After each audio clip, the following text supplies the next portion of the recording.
বলছে যে তুই আর মুক্তিযোদ্ধা নামে পরিচয় দিবি না, এই এলাকায় থাকবি না, এখানে তুই টিপ দে আবার স্বাক্ষর দে।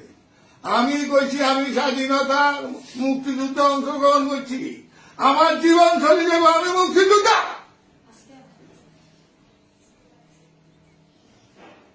আমি পারি না, আমি আত্মহত্যা করতাম।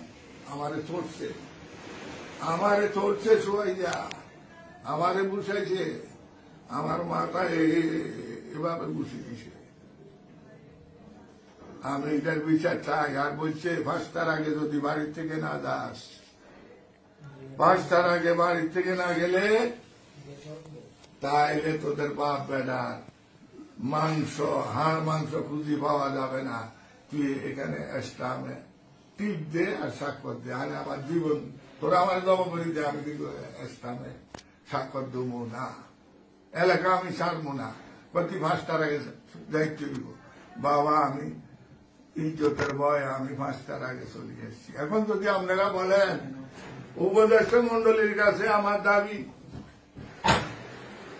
মুক্তিযোদ্ধা হিসাবে আমি বাংলাদেশের সর্বস্তরে 18 কোটি মানুষের কাছে বিচার দিলাম, সারা বাংলাদেশের মুক্তিযোদ্ধাদের গলায় যারা জুতার মালা দিছে, আমার গলায় দেওয়া মানে সারা বাংলাদেশের মুক্তিযোদ্ধাদের গলায় 2,50,050 জন মুক্তিযোদ্ধার গলায় যারা বাতা পায়, যারা গ্যাজেটভুক্ত, তাদের গলায় গতদিন জুতার মালা লাগছে। স্টাম্প 150 টাকার স্টাম্প।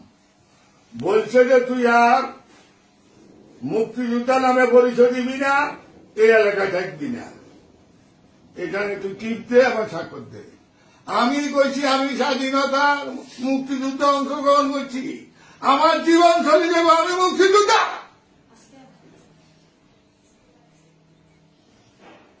আমি পারি না, আমি আত্মহত্যা করতাম। আমারে চড়ছে সোয়াইয়া, আমারে বুঝাইছে, আমার মাথায় এভাবে বুঝে দিছে।